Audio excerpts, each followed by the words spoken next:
Newest update show, Indomitable. I'm your host and community manager, Romanova, and I am joined today by a familiar face, on this side, Adonis, as well as we have a new face that you may have recognized from other titles of our games, Raidmoot, aka Alex. Hello everyone, how are you? Hey, how are you? Yeah, I'm pretty good. The beard is still there. I see Adonis. It hasn't changed. I know vaccines have become more readily available, and then I got to decide whether I'm going to shave it before I go back in office whenever we get to that point or not. But for now, there is no controlling this. It's just I'm only looking at myself. I only have my animals to judge me, and they love me no matter what, so it's easy. And your hair is getting long too? Look at the representation. Yeah, all the little such curl. Long hair. Got a little perm diggity at the bottom. It's pretty long. It's a little messy today, but yeah, enough about all that. The thing we're here for today is, some new content and a new update. So we're gonna get right into it. We're gonna go into the hunt. It is our first segment that we always do here, folks, where we go into the bug fixes. Basically, it's just a summary right now, because we will be, right now you should be able to follow along live on the update notes on paladinsgame/news, and there's a whole big whopping list there, but we're going to go over some important highlights. A lot of stuff with Yaggaroth, no surprise there. So, looks like one of the first ones, and the second one is fixed an issue where Yaggaroth could swap from travel form to planted while banished. And also, there was an issue where Chronos and other cooldown reducing effects would not reduce the cooldown of travel form abilities. Now, this is a very complex champion. Do you two have any insight on, I assume she's been a little bit of a troublemaker, despite being one of the most unique champions to date we've released. yeah, she's fairly complex, and I think the biggest part about this is just there's a lot of edge case issues that can slip through, the two we've listed on patch notes. We have a number of ways to interact with our champions that do different effects and controls, banishing players, stunning them, slowing them, and then sometimes some of these more fringe cases slip through. But obviously, always thank you, everyone in the community, for sending in your reports, and our team has been able to tackle some of the premier issues. Yeah, absolutely. She's kind of strong. Yeah, a big worm mama. Who would have ever guessed that would be strong? But anyways, let's go to our last one that we're going to highlight here so we can keep rolling and get into the real good of this update show, as I like to say. So a general fix, we fixed an issue where the inverted Y-axis setting carried over from controller to keyboard and mouse when the player swapped input type. I guess that's a really good win, because we have so many people that will, play, especially with keyboard and mouse, or switch to controller. So I can only imagine this is a step in the right direction, right, gentlemen? Honestly, who would play inverted? Only scumbags would play inverted, right? Down there. I guess down here below you two, it's one of these things actually I've wanted from playing in play tests in the dev environment for years, where I'm like, hey guys, I'm inverted, and I switch back, and now I'm still inverted. So this is actually really good for me. One of the few who actually plays inverted at the office. Yep. And as you can hear, get some flack, but when I'm destroying Adonis, easily, then I guess it's all worth it. So I don't want to talk about it. Okay, yeah, sure. It sounds like there's some competition in those. No. Well, that again wraps up. Keep sending in the bugs. Paladins.com/bugs. You can always submit bug reports there. There's a channel in the Discord for it. We do see your posts on social as well, and usually share those with each other when it's something new. So keep up the due diligence. We're always finding ones on our own with our QA team in the back end. So the more the merrier. The more we have a chance to fix these, which is very important. As well as, looks like we're going to transition here to balance. So I will allow the balance master here, Adonis, take over and talk about some changes coming to Barrack. It looks like he's getting a health reduction? Yeah, So there's only going to be 2 champions on these patch notes for balance, and I'll explain why in the second one. But for now, with all the changes that have gone in, we are reverting Barrick's health increase from last patch. Ultimately, we think he is landing in a fine spot, and the extra health from 3.2 has really pushed him over the edge into one of the premier characters in our games at all levels. So we're just going to revert that nerf, and we think he will fall back in line with where most of the other top end front lines are. But right now he's overperforming. Man, he's compensating for the height, by overperforming in game. Don't ever count Barrick out. All right. Dang, poor Barrick. So looks like we got some for Yagoroth. I like the developer commentary on this. Giant Space Worm is strong. So can you elaborate here with the talent changes, passive, in-hand, and ultimate changes for why she's so strong? Yeah, there's like a larger developer commentary on the patch notes that sits above that. But ultimately, we are doing a number of changes to Yagoroth this patch. She's very polarizing. She is definitely winning in all queues at all ranks fairly well. Generally, we're seeing some of the team deathmatch and onslaught queues, her win rate skewing significantly too high. And then top end siege, we're seeing her sit around 60 plus. So we're doing a couple nerfs. Corrosive Acid, Caustic Spray, initial hit damage is going down from 48 to 42. And then I believe, sorry, I'm lost a little bit. And then her in hand, that was the talent version. The damage is going down from 42 to 36. And the Devour ultimate secondary health is going down from 4,000 to 3,500, so people can combat into that. This will likely not be the only balance you see for her. We really want to go to PTS. We're going to be watching it closely, and we'll likely make some further adjustments if we think she's a little bit too strong. And there may be some other characters that we wanted to avoid touching, given how strong and polarizing Yagoroth is, that we may make some adjustments to further. So expect more balance in PTS is the summary for the notes here. Yeah. Again, Giant Space Worm is strong. But, it looks like you have a good eye on her, and the PTS will only help. I know just from seeing how you monitor that.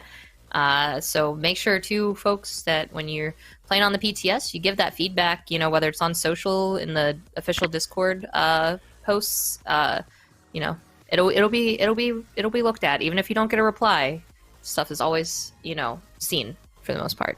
But that wraps up balance. So that was a short balance section. Unlike the bugs, bugs on the patch notes, you will be able to see even more that we didn't list. That is it for the balance for this patch. Like Adonis said, it'll be a much, more of a looking at this kind of thing when it goes in the PTS cycle. So with that, I will wait no longer to let you know that we are going to go into our very first ever event pass, which is called Game On.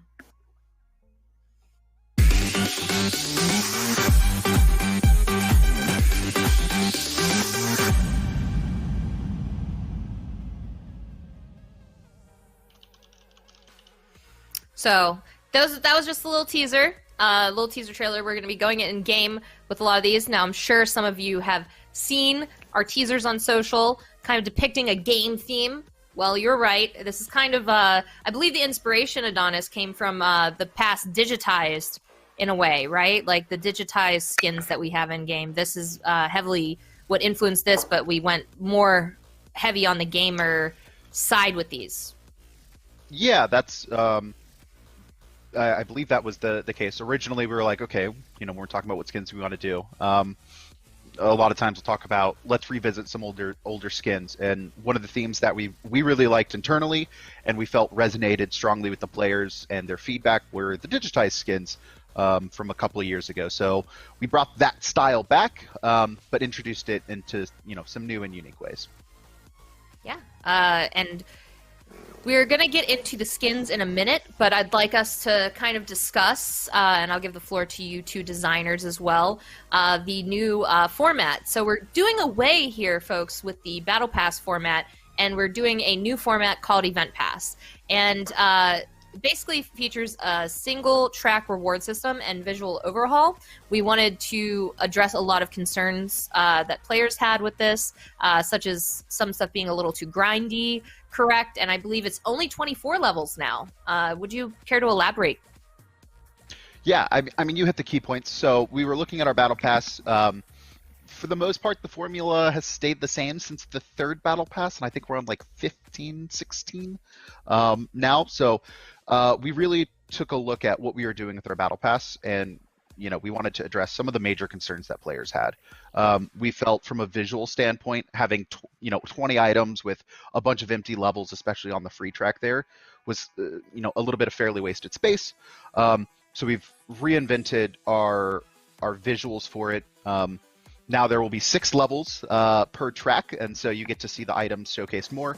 And then also, there's not 120 levels, there are 24. So there are significantly less levels that you're going through. And I think what's most important is that every time you do level, we want it to feel impactful, where with 120 levels of a Battle Pass, you would sometimes go 6-7 levels where you're just getting XP boosters or gold, and generally something that may be not attractive to you.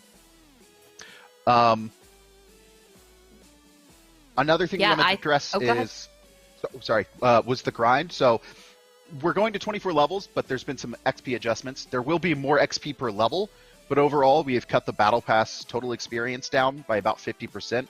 So it's going from, I believe it was like 59 million to 28 million now. So it'll be half as long to actually progress through those, the overall rewards and get the track. Progress through the track and get the rewards. Yeah, this whole system is just like really. Oh, sorry. It's just like really player friendly. I was just gonna say it's cheaper, right? Sorry, there's a slight delay, folks, on the system, so it's like hard for us to. We're a mess right now. We'll get it figured out, though. We'll get it figured out. Yeah, Romanova hits a really key point here. So a couple changes to this system. There will only be 2 skins and 2 recolors, but the price is going down to 400 crystals. And again, actually completing the track will be significantly quicker than it has been in the past, and it has been announced before, but for those who haven't heard, we're going from a 3-month patch cycle to a 2-month patch cycle. So every 2 months we're going to be releasing a new event pass that contains 24 levels, and one of the key elements here that I don't think we've hit on is that 1 skin will be free. So players that do not typically buy into our battle passes are still able to accrue skins. There'll be some stuff we explain later, but you will be able to go infinite as you had with battle passes. There will be ways to acquire those 400 crystals through both the event pass and another system that we're going to be announcing later. Yeah, so we're gonna go on into some of these skins. So your instant unlocks are a 50% experience boost and gold boost, plus Avatar Androxus is going to be the instant unlock here. So yeah, let's get a look at them. Definitely. I feel the Xbox feels like I feel some Xbox vibes here, right? Yeah, I mean, I feel like I'm like sitting in a chair, my feet up on the desk, I've got the controller in hand, popcorn. I'm just ready to game hard. Would you say that you're a real gamer?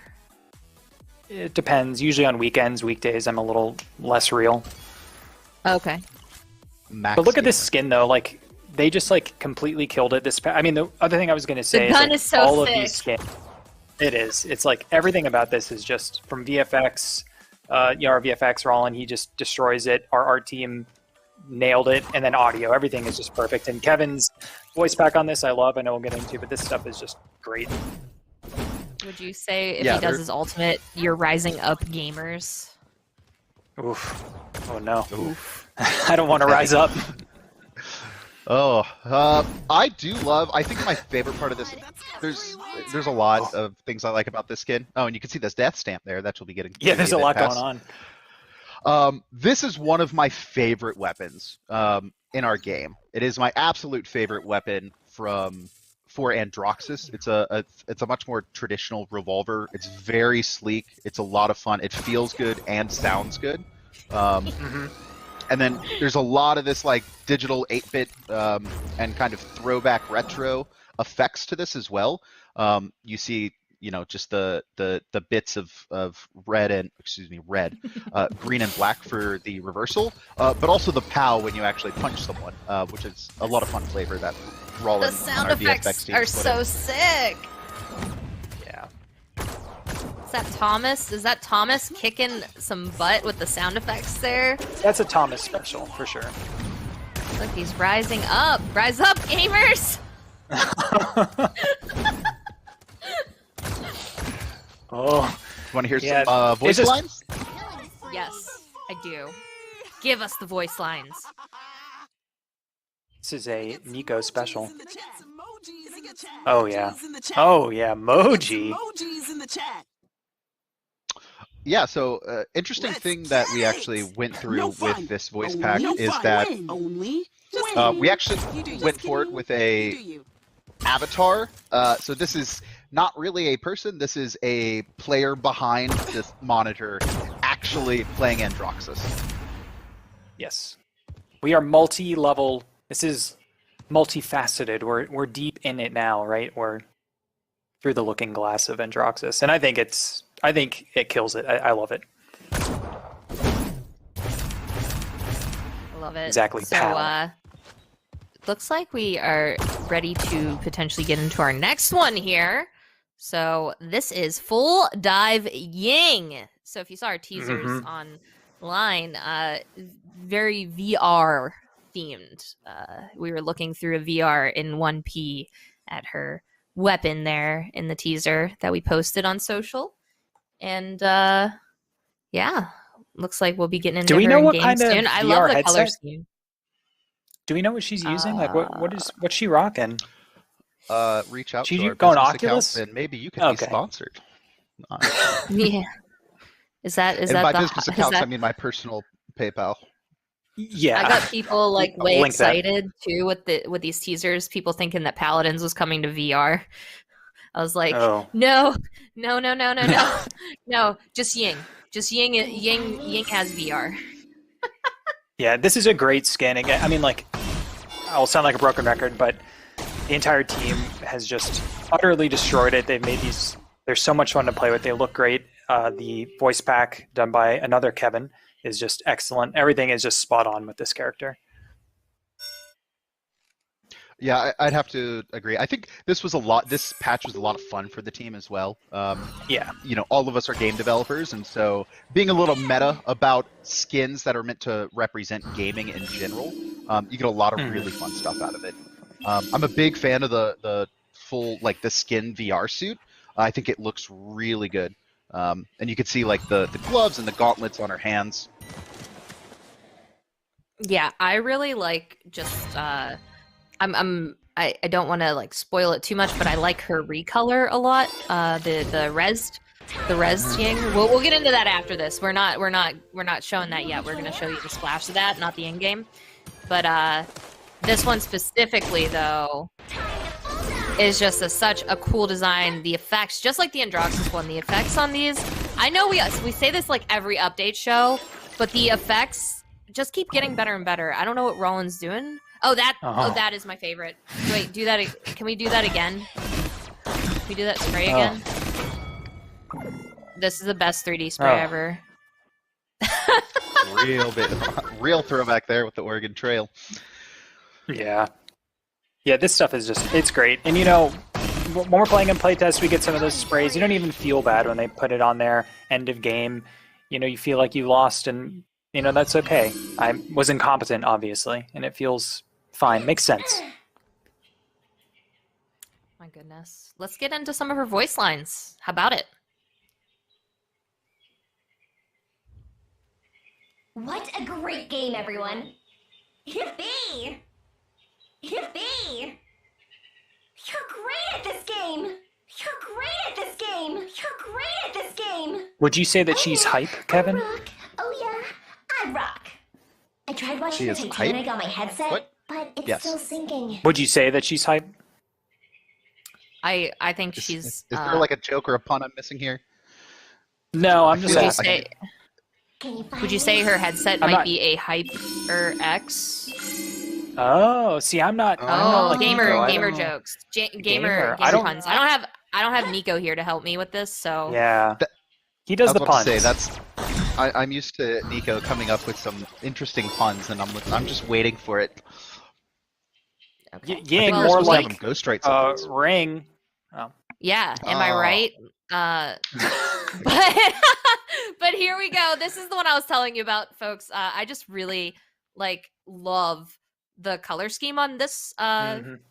other one. This is your level 18 unlock, by the way. So as you're progressing through this event pass, this will be part of it. And then we can transition here in a second as well to your level 24 unlock, which is modded Androxus. There it is. Whoo! RGB to death. I love it. The RGB. Yep, that's my favorite part. Got to show you're a gamer with Yeah. the shiny colors. But Yeah. I mean, once again, I think the team killed it. Also, if I recall, there was some special work put into the capes on these skins. And so you all actually in game they flow much better than some of the previous cape elements that we've had in the past. Okay. Yeah. Check that out. But yeah, just to let you know, some other things that you'll be able to get, but we aren't going to be just showing off right now, but you'll be able to see them in PTS, is we have some emotes that will be included while leveling up, and MVPs as well in this event pass format. So there are 2 emotes you'll be able to get in this event pass from playing through it. One for Ainara that is called Drumline. So use your imaginations, and you'll love it when you see it as well. We won't spoil everything. Zin will have one as well called Flowing Form, and an MVP is coming for Eevee that is called Night Out. So I'm pretty excited for those. But with that being said, we have some more goodies that tie into the we have some more goodies going into tying into event passes, as well as just being part of the general game now. And it's something that involved a lot of really big UI changes and UI work into the game. And I know you two are excited about it. I know our team has been excited about this. And it's called Trials of the Realm. And we have a specific one for this update coming that ties into Game On. But I'll let you two kind of explain Trials of the Realm. And before I say it, for those who were a fan of the map of the realm that we revealed late last year, there's the map. This is going to be the basis for the Trials of the Realm. So go ahead and explain a little bit to everyone out there. Yeah, I'm not sure if we had planned to go in game, but I would love to if we can. Maybe Anthony can see if it's actually set up. We are kind of finishing and polishing some work before we get into PTS, so don't criticize some of the smaller issues that you may see. But at a high level, we are doing away with what you understand and know about challenges for battle passes in the new event pass moving forward. Oh, there it is. Yeah, awesome. Heck yeah. So the previous system of challenges where you got the battle pass and you had 60 challenges has gone away, where they only awarded XP. Now we are actually going to have a new system called Trials of the Realm that is going to come along with every event pass. Now, if we go back to the beginning of the page, you'll see that there are 8 regions that represent iconic regions in the Paladins world. These will not all be unlocked at the start of an event pass. Every single week, one new region will unlock, and so at the start of patch 3's release, we will only have trade roll available. And so we want to do a couple things here. We really wanted players to progress challenges, I think, in a more interesting, fun, and engaging way with our world map and lore, which is something that we want to continue to explore throughout 2021. So if we dive into Trade Row here, pretend the others are locked for now and that this is week 1. Players will have access to the Trade Row Challenge Hub, which contains 3 iconic locations from the Paladins realm, the Paladins realm, Paladins lore. Some of them are maps, some of them are just some other iconic locations like the Ruby Throne, where Leon reigns. And players will have 3 challenge hubs to complete in each region, which contain 5 individual challenges. Players will only have access to 2 challenge hubs at a single time, which is not properly displayed here, but you will actually have 2 tickets at the start of each patch, which are going to be shown on the bottom there. And then every time you complete a challenge hub, you get a new ticket, so you can then go and unlock a new challenge hub. So you'll unlock a challenge hub, and then it will contain 5 challenges for you to complete. And every single set of challenges has their own reward tied to it. And so we have got a lot of secondary cosmetic content, so sprays, avatars, 3D sprays as well. You'll also find crystals and game on event pass levels. So if you are a player who maybe is not interested in game on levels because you have grinded out the first week of the new patch and you want to focus on unlocking secondary content or crystals, you can actually target which rewards you want to focus on.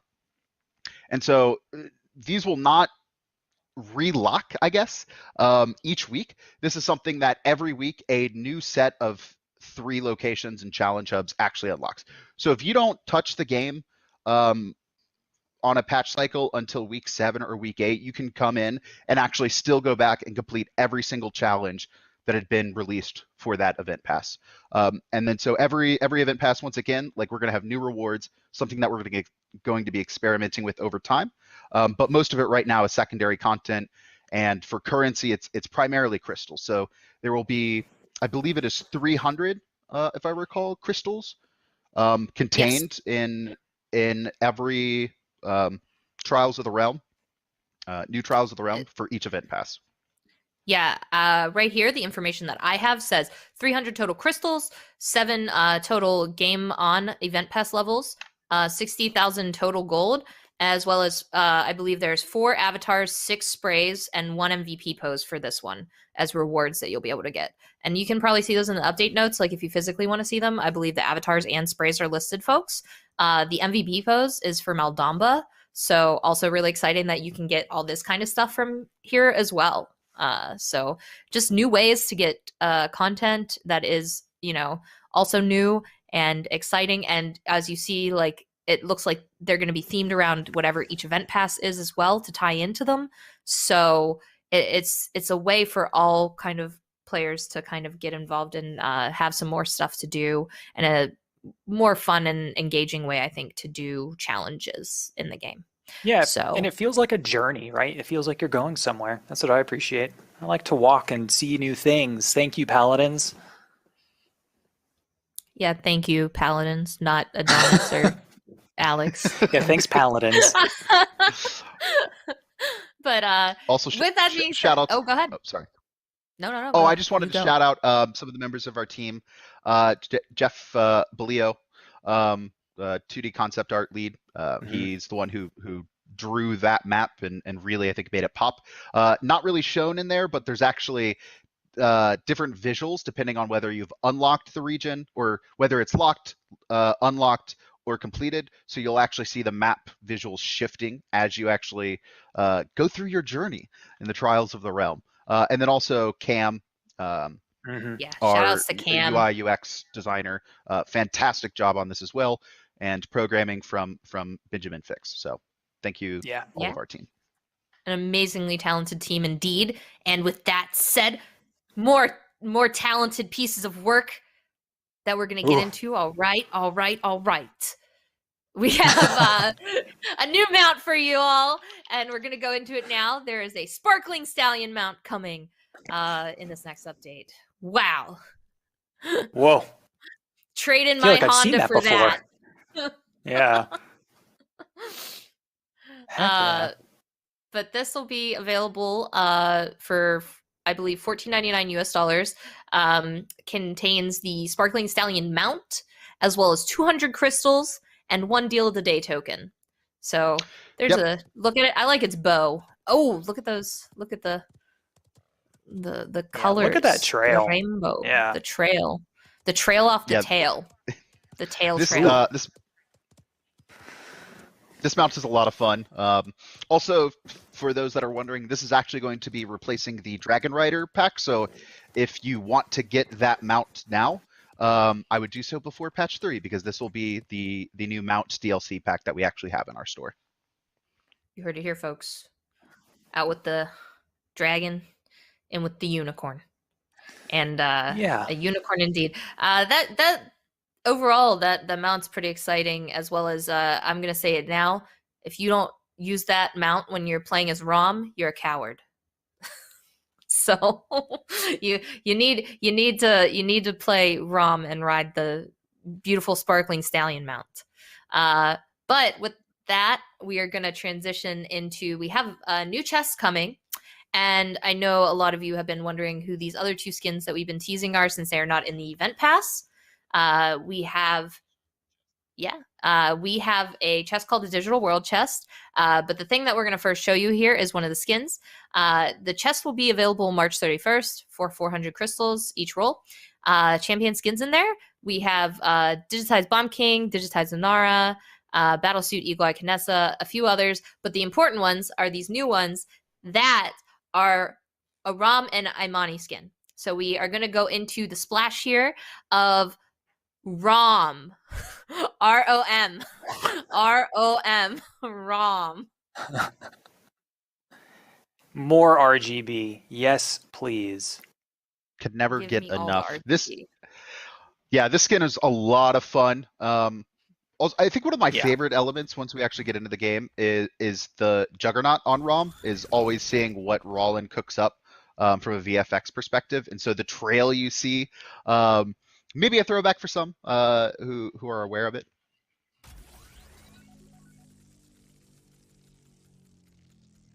Just look at the weapon too. Like, it just, the colors like going in and out. Yeah. Ooh. As always, Oh, our yeah. weapons, our entire weapons department killing it. Makes me think of I'm not Sprinkles. sure if Adam Moore worked on this one though.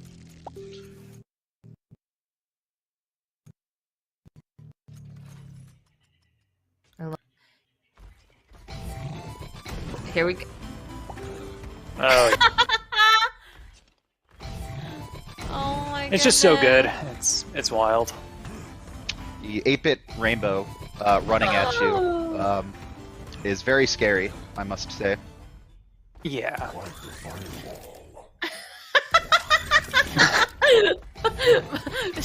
Just shut up and take my money. This is my first time seeing the charge in game. Oh wait, let's do it again. It's so good.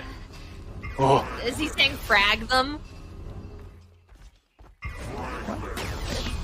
Yes. He's definitely saying frag them. Oh my goodness. and what do those little buttons say on his gun? It's seems a little toxic. Oh, Oh, the you emote. missed it. What did it say? That Alt would F4. be What an happened? Alt- Should I try Alt that right? F4. Should I Yeah. try that right now? Hang on. Yeah, do it. Oh. Whoa! Look at that. Alex? Look at those. Oh, he's still here. Look at those. Oh, hold up. Look at those tasty memes, as they say. We have a lot of fun Those, at this studio. I'm actually surprised Oh when I saw my that. I was goodness. like, I It's can't raining. believe It's these raining memes. guys- They've got through. Wait, is that a healer AFK? when I think of ROM, I think of memes. Oh my goodness. Yeah, but I mean, this whole skin, it's a lot of fun. I think there's a lot of very fun visuals with it. The weapon it like shines. I'm a big fan of the skull on the weapon, actually rotating through the RGB color scheme, and you actually see that reflected to the right side of it. Yeah. And we also have a, as well, that it will not be in the chest. It will be available for direct purchase, is a other color variant of this skin. Good job. We'll get into that after the voice Sarcasm lines. functionality Sorry. confirmed. Good job. Sarcasm functionality Oh, it's- confirmed. I like this I am aggressive foolproof computer, and but you know, incapable of error. like I want to hang out with ROM, and I'm also a little terrified. It's a good place to be. Just kidding. Woohoo. W-O-O-O. Just kidding. Code That's the red best way to means say woo, actually, is W-O-O-O. do Vulcans absolutely. dream of electric chickens? Yeah. So Oh. I was mentioning heatsink ROM, and here it is. We're gonna go right into it here.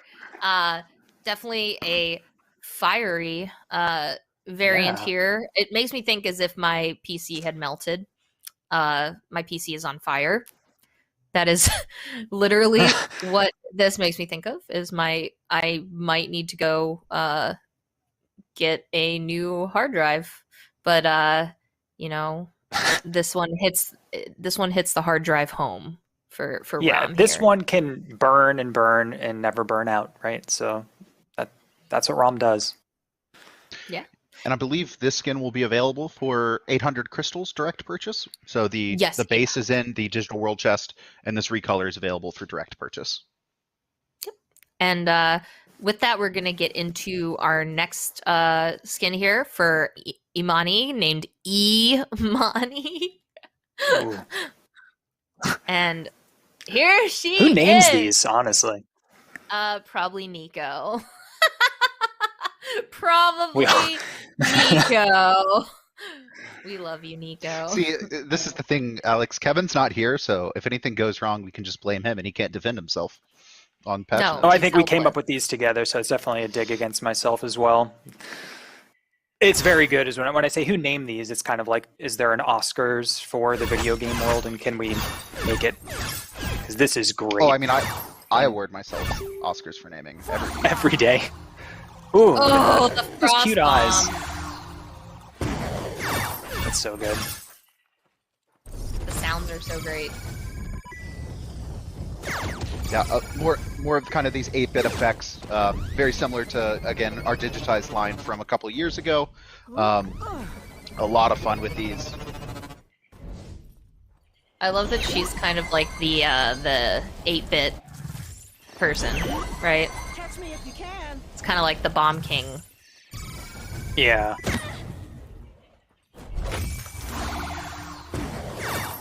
Yeah, it's just like, even though it looks so cool, there's just so many terrifying Amani players, and at least in our playtest, that I see this and it kind of gives me nightmares because I know I'm about to get destroyed very quickly. Yes, you will be melted, as they would say. When we look at her ultimate here, yeah, we're gonna need to try and switch this to. Oh, there we go. I love breathing pixels and. I thought you were just gonna say I love breathing. I do too.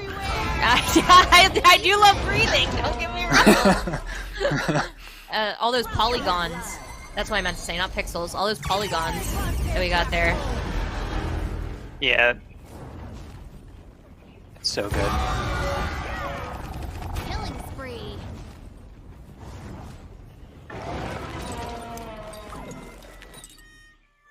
There it is. There it is. Night of incompetence. Yeah, and then you got to spray with this skin as well. And then you have one with the player select with all 4 of these lovely, lovely skins. So Yeah, every let's get piece a is view. just so good.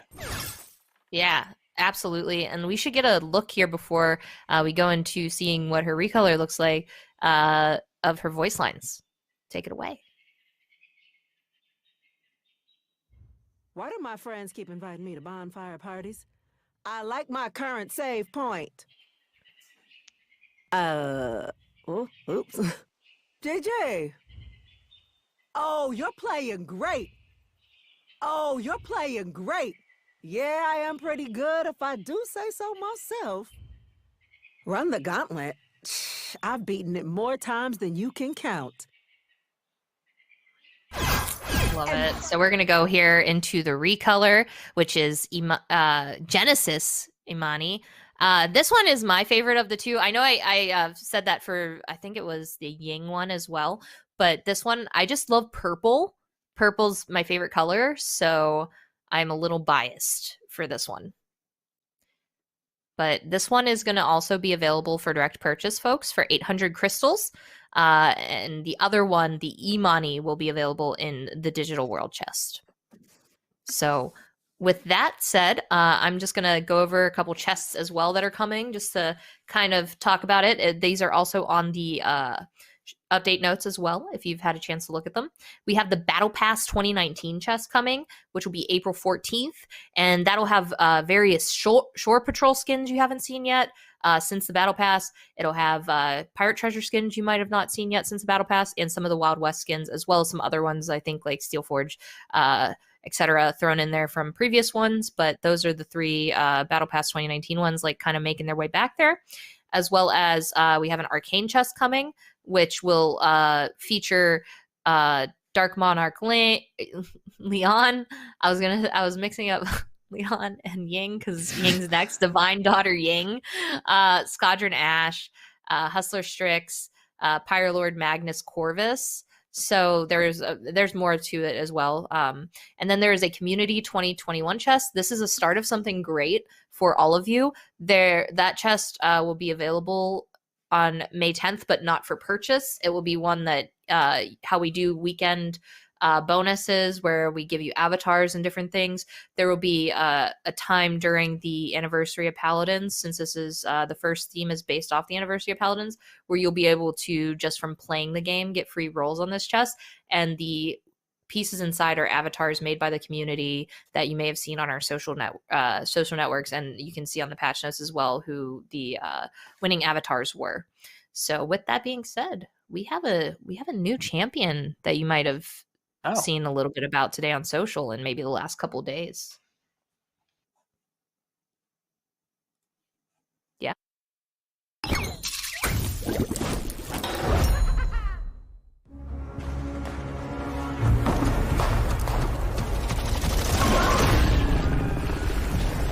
We've been wiped out. We can't hold.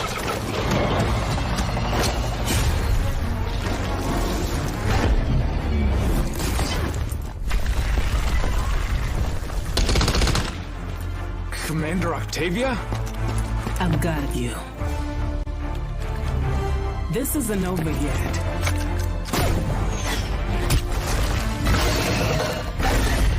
For the round.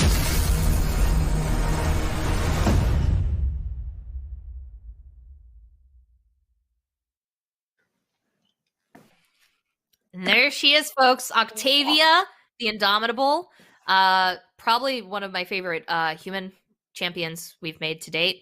I really, really, really just love all the love and effort and work that has gone into her design, from the design side, which is one of the reasons we have Alex here today.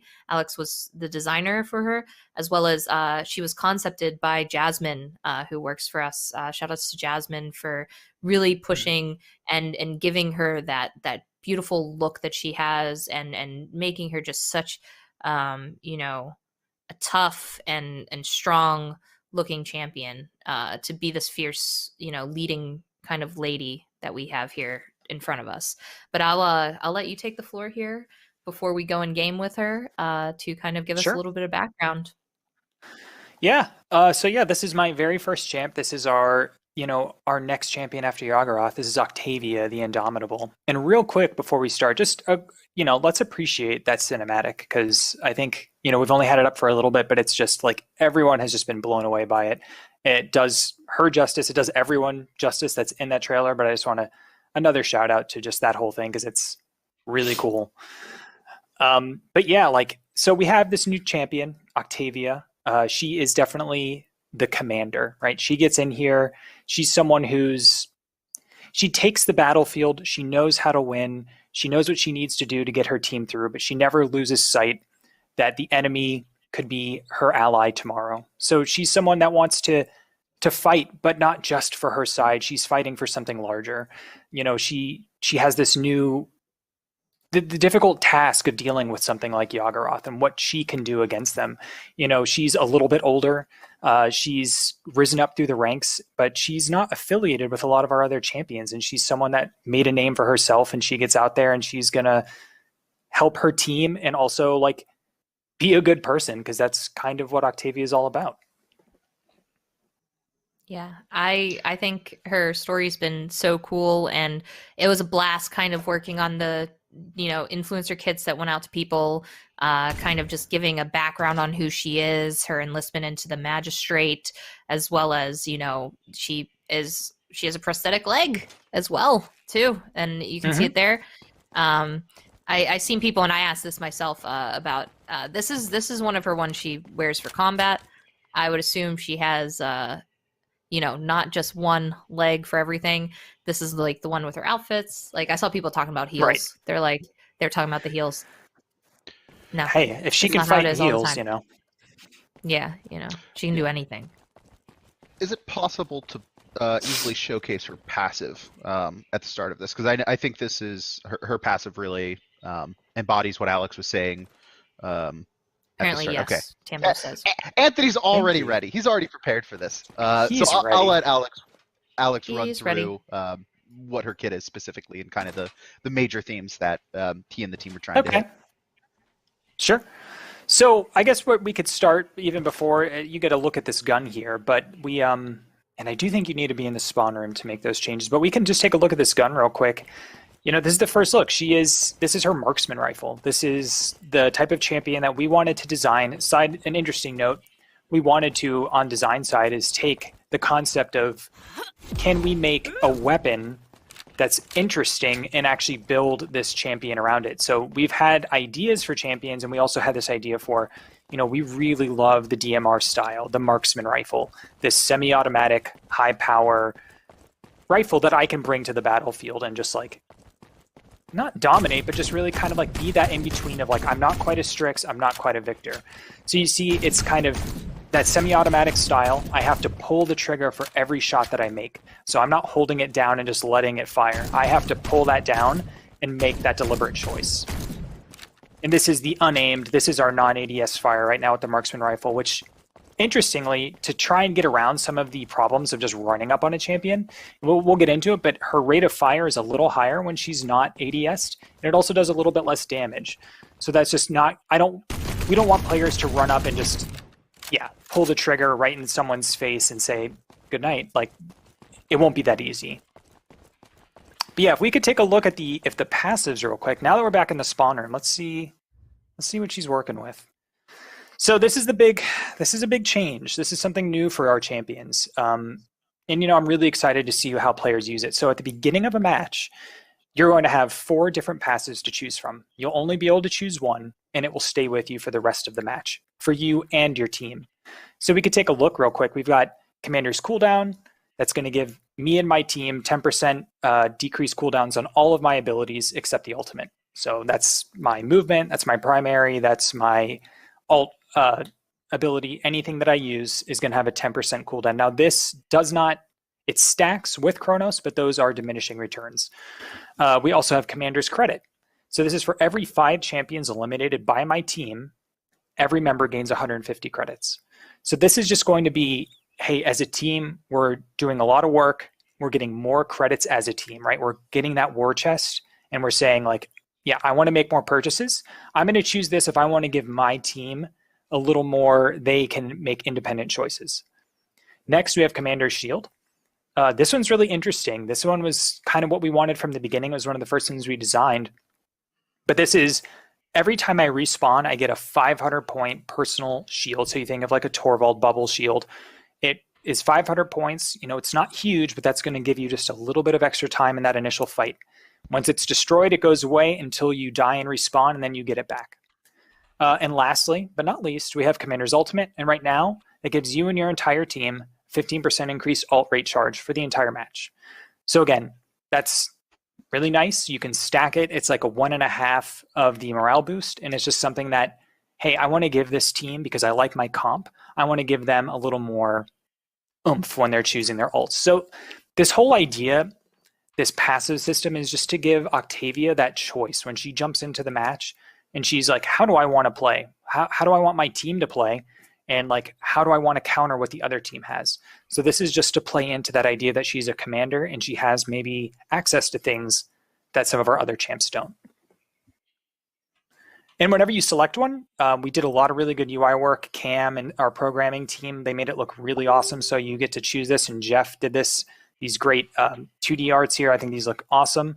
And whenever you choose one, we also will display it in your loadout screen, so that as an enemy, I know exactly that the enemy team or my team, I can highlight over it and I can see what we've picked and what I maybe should play around. And we didn't want these to be really complicated, right? These are pretty simple to understand. I don't have to radically change my play style, but they just give you a little extra strategy when you're playing. And I don't know, like, what do you think, Kevin? How do you feel the passives have been in like play tests?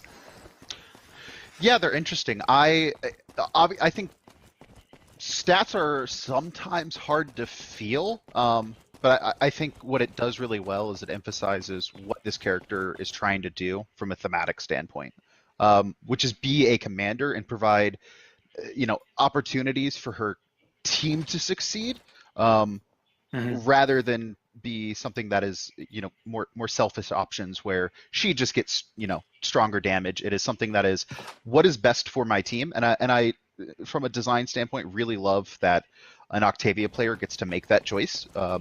And depending on the situation, some or the matchups, like some passives may work better against a specific comp or with a specific composition. So I'm really excited to see kind of how players, when they get their hands on her, are selecting their passives. Yeah, correct. I mean, it's a lot of fun to look at the other passive in a match, especially when there's two Octavias, and you start to think like, okay, maybe they're going to have this personal bubble shield. Maybe am I going to like attack that very first point differently or after they respawn? So it's just like an interesting, small but impactful change. But we can go in, and if it wasn't said before, she is our damage. She's a new damage champion. She has 2,200 health, and we had started to look at it a little bit, but we have this marksman rifle. We had done a little bit of that un-ADS'd, or where I'm just kind of firing the weapon. I can really fire it off pretty quickly. It doesn't do a lot of damage because the real meat of Octavia's kit is aiming down sights. And when she aims down sights, she gets this really nice, again, the weapons team killed it, so we get this nice shift in. It's kind of like a Strix, it's kind of like Vivian and Victor, but we wanted something a little more impactful. So we get this really cool custom reticle on there. And now when I fire my weapon, I'm dealing more damage. She's going to be dealing 500. It says 501 there. That's not the final number, but she deals 500 damage, and there is a drop-off. So she's effective about up to 900 units. As you can see, she can hit pretty far. She can put a lot of pressure on the point, but this is the main way that Octavia deals damage. She doesn't have a lot of abilities that are going to deal damage otherwise, so we wanted to put a lot of power and impact into her weapon.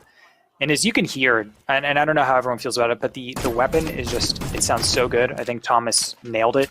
That semi-automatic, like heavy rifle feel.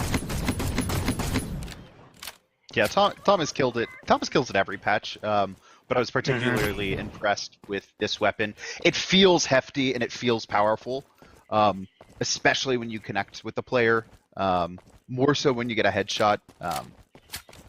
It feels like it comes with a heavy hit, and it does in a lot of cases.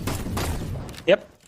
And you might notice something a little different with this weapon fire too. Like, as you're watching it, you can kind of see that if he's firing, like, if our cameraman's firing, like, you can tell that the weapon kicks a little bit.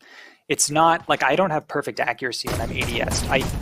I have to actually, like, the weapon, it needs to adjust a little bit. So if I really want to land all my shots, I need to find, just like that good DMR style or that good marksman rifle style, I need to find a good steady cadence for my firing rate if I want to get the maximum accuracy. But that does not mean that you can't just sit there and like, hey, I need to fire.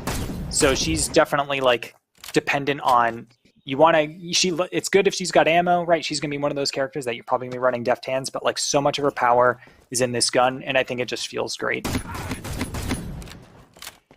Yeah, I'm a big fan of where she landed ultimately. Yeah.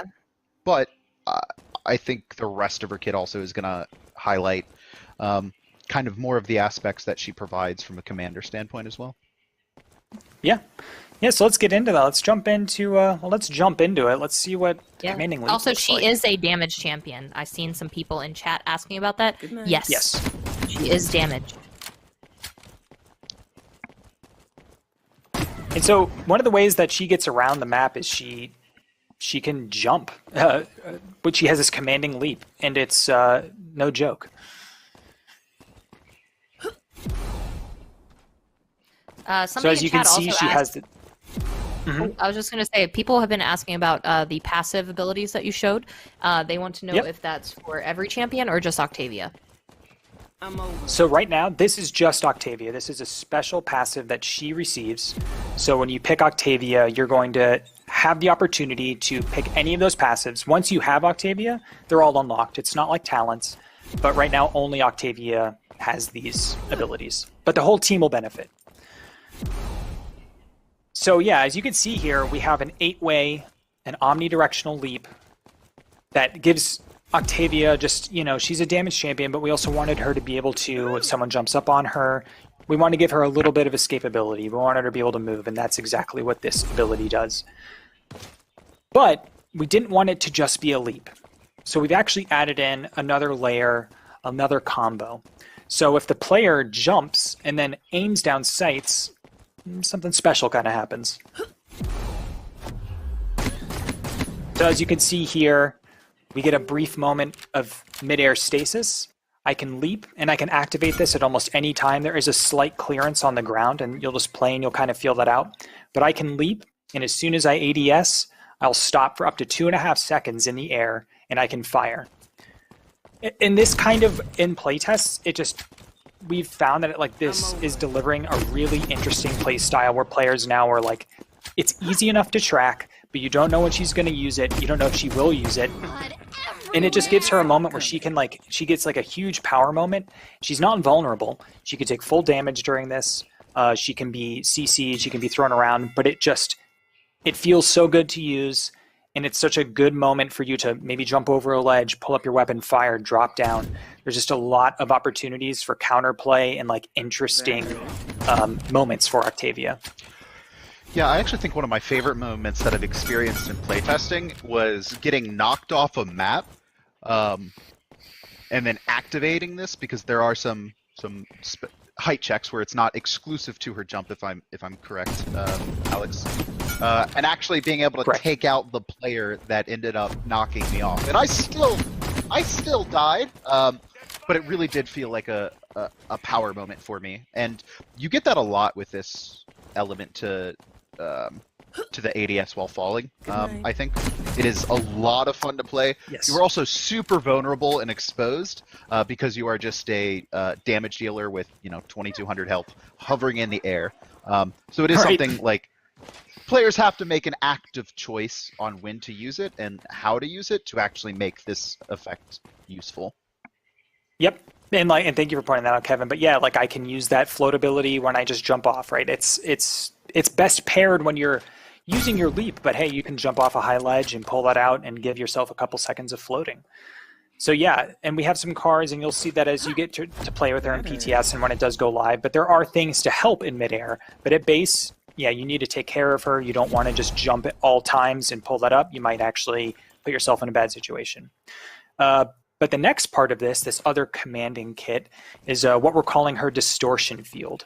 And this has been, which I think is usually a sign of there's a good design going on, but this has been pretty polarizing in our playtest. There are moments when we pull this distortion field and players are like, this is great, I love it. And some people are like, oh no, why, right?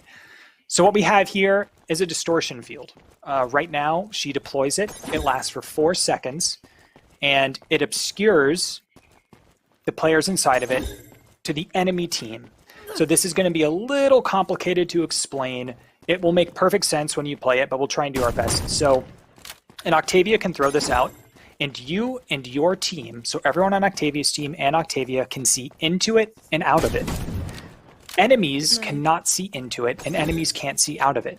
So I'm kind of creating this nice opaque bubble where I can hide or I can disorient enemies. So I can use it offensively or I can use it defensively. The other part of this is that it does not block damage. It only obscures vision.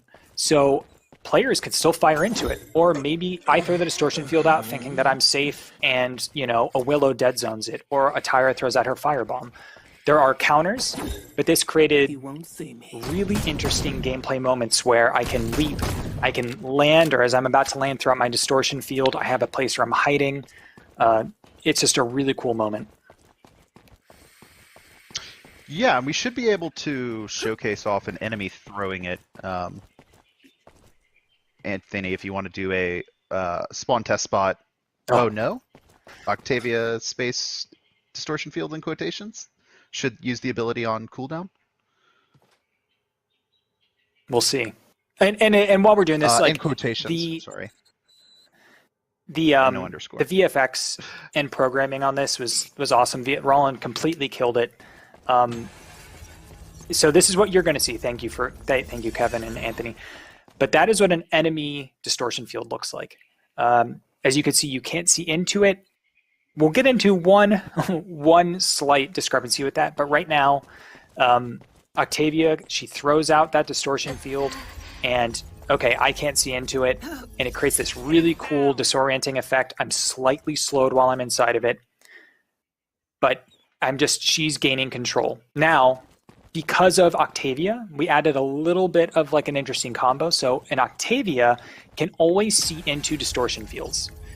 She can see into an enemy's distortion field. She's the only one that can do that. So while your team can't see into an enemy's distortion field, Octavia can see into all of them. So if you have two Octavias, she's going to be a little bit in the know. She's going to have a better idea of what's going on at all times. But as you can see, just real quick, like this VFX, and I don't know how you all feel, but like Roland killed it. It looks just amazing. This kind of fractured glass look is just so cool. Yeah, I'm a big fan too, mostly for, making sure to pull it out from a lot of our other shield-like abilities. Just one thing from a gameplay effect standpoint is that we don't want people thinking this is a shield that is going to block damage when they're inside of it. And so I think Roland did a great job of differentiating it from something like Makoa's shield. Right. You can understand that I am not invulnerable in it, and enemies, can also shoot out of it. So you are not safe just because this is on an enemy. They can still kill you through it. Correct. And, we've had a lot of variations of this in playtest. We didn't want it out all of the time. So, we put this on an 18-second cooldown. I didn't want players to feel like it's going to be constantly showing up, that you're going to be like fighting within these giant distortion fields the entire match. Like, you'll see them a good amount, but we didn't want it to feel oppressive. So there's some things there to try and help that a little bit. But yeah, just this in combination with her leap, the distortion field, it's just like the kit is just, I love it. It's been a lot of fun to play, and it's been a lot of fun to play against. I think the way her kit has evolved, if you really like those like super hype moments, those really good 1v1s, those really good like intense last second saves, she provides a lot of that. And then, we can look at like, how does she clear the battlefield? What's her ultimate like? And we kind of went through and we found that maybe she needs something that is just going to push the enemy down. She wants to say, hey, let's move forward. Let's finish this fight. So we've created something called the Creeping Barrage. A little bit of a Victor feel with the barrage, but instead I cast it once, and it goes out in a line. And again, yeah, I think the ult speaks for itself. But we went through a ton of iterations on this to get it to feel good. Ults can be tricky. But I think we eventually got this into a place that has been really fun to play with. Roland, again, and our programming team, like the way that the circle expands to let you know where it's going to hit is awesome. So let me go into a couple of facts as it keeps firing off here. Like, this is a Creeping Barrage style ultimate, so Octavia is going to fire it, and then she can move around, and wherever she's pointing when it launches, that's the direction it's going to head, and it goes in a straight line. As you can see, there's slightly alternating beams. The other part of this ult is that it's essentially two parts, and it's a little hard to see, but it's there. So you have a pre-fire beam, and then you have the large beam that comes about a half second behind that. So that first initial beam does a small amount of damage if it hits. It's kind of hard to hit, and it also pops shields. So if someone's unlucky enough, or if they get hit with it, it will destroy their shield. The other part then, that second beam, is the main damaging section of it. And that's going to deal, as you can see here, about 850 damage within that radius. And this also will cut through the world, right? So think of like a Furia beam. It will hit everyone in the level. If you're at the top of a building or at the bottom, it hits everyone along that line. Yeah, I think the most fun I've had with this ultimate is actually playing around it on the enemy team. Because of the pre-fire beam, as an enemy, you can clearly see where the large beam is about to hit, but it can get very chaotic if you are already in the middle of a fight, which I think is what makes this ult very interesting. Because it's very easy to dodge when you see it coming, but in the middle of a fight or in the chaos of war or a battlefield, it can become very, very hard. And I've actually had instances where panic sets in, I get hit by the first beam, and I actually dash into another one. So it is kind of that like chaotic battlefield situation where something that is easily dodgeable when you see it coming becomes very powerful and hard to actually recognize. Right. Yeah, it adds to the chaos, and the way it's designed is I'm pushing down that lane. Maybe we have this final push, and I want to kind of zone the enemy out a little bit, but it's not. As you can see, 850 damage is not an extreme amount of damage, but as Adonis just said, like maybe I panic and I start to fly back. I'm trying to get away from this now, and now I'm kind of going back into it. So there is a little bit of just you got to keep your cool. You can move around it pretty easily if you give yourself time to think, but it provides a really cool moment of like, I need to take cover, or I can't really, I just need to get out of the way. So yeah, the ult has just been great. So let's take this last bit of time and kind of look at her talents. And we've got 3 right now. And you know what, let's looks like let's start with Hell or High Water. Correct. This is a leap talent. So now when Octavia, it alters her leap. So whenever she jumps and she lands, she creates a healing pool for her and her allies. And Octavia gains, for that duration, she gains no ammo consumption. She's the only one who gets that. So her team gains health and she gains some health, but then she is not consuming any ammo. And this talent is just kind of not like, hey, this is my last stand, let's fight. And I think this is your default talent. And then next we have one called Asymmetric Warfare. This is going to be altering what we just talked about, her ultimate. And this is just kind of like, let's supercharge it a little bit. So now the ultimate is going to deal... Oh, I'm sorry, not Asymmetric Warfare. Asymmetric Warfare is a little different, but we will talk about that anyways. This is my bad. This is the Distortion Field talent. There's so many words. This Distortion Field talent now will deal damage to enemies within it and heal allies while they're inside of it. And as you can see, we also did a treatment on the VFX for the bubble. So while you have this talent equipped, your VFX is going to have that kind of really cool electrical look to it that Roland I think he nailed. And I thank him so much for getting that in because it just looks so cool. So yeah, you're damaging your enemies and you're healing your allies. So just another moment where it's like, hey, maybe I want to play this a little differently. Our final talent is Display of Force. This will alter the way that you use your ult just a little bit. It supercharges it. So now my ultimate is going to deal 1450 damage, so 600 extra damage, and it will root enemies if they are hit by that pre-fire beam. So this is like, I just want my ult to deal more damage. I really want to control the battlefield more with it. That's what this talent is for. Good night. It's our battlefield. 5 in a row. Easy play. I mean, yeah, that's Octavia's base kit. I'm really excited for everyone to get in there and play around with her and see what it feels like to kind of jump and fire, use that distortion field, and to kind of command the battlefield. Yeah, let's go into some voice lines and see what it sounds like, because I think the voice actor, she killed it. Yeah, I remember we had so many great auditions, and this was definitely the top tier. Yeah. Well done. Just excellent. I'm no hero, just a leader. Team, you inspire me. Mission accomplished. I'm no hero, just a leader. Hey, there's no fighting allowed out here. This is the battleground.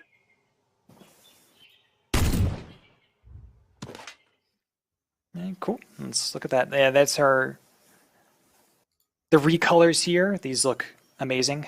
No hat this time. She doesn't need it. Oh yeah, this is her Maverick skin. So this skin will be unlocked through the season pass. So if you haven't already got it, you'll definitely want to get it to get this, which is like very, to me, it's very magistrate-esque. So I really like that as well.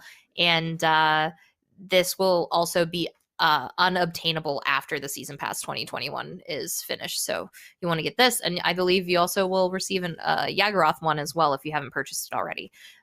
This is her commander skin recolor. This will be unlocked with 200 crystals or 60,000 gold for those who have that abundance of gold there. And I believe the 60k gold there, what is it? In our if you're playing through those Trials of the Realm, you get 60,000 gold at the end of that. That's a free commander skin there. As well as Golden Octavia. So this, just like any other golden skin, make sure to always take advantage of those 2x champion XP weekends when we have them. You'll be able to get this with Mastery level 50. So yeah, I think that this is a very exciting update. I'm really excited that we're doing more updates in a year as well. I'm excited that we're going to have more event passes more often. We are going to the 2-month cycles, and then this is just one of those one-offs too, just to let people know where a champion is releasing at the same time as the event pass. I believe there will be other ones where, correct me if I'm wrong, Adonis or Alex, where the event passes will release by themselves without a champion, and then there will be times where it's just a champion still throughout the year, or there's content releasing at the same time as a champion, correct? Every patch should contain a new event pass, and champions we have a pretty aggressive plan, but ultimately we aren't committed to announcing dates that we can be like 100% sure. We want to make sure that the champion's in a good spot. We're happy with it internally before we actually release to the public.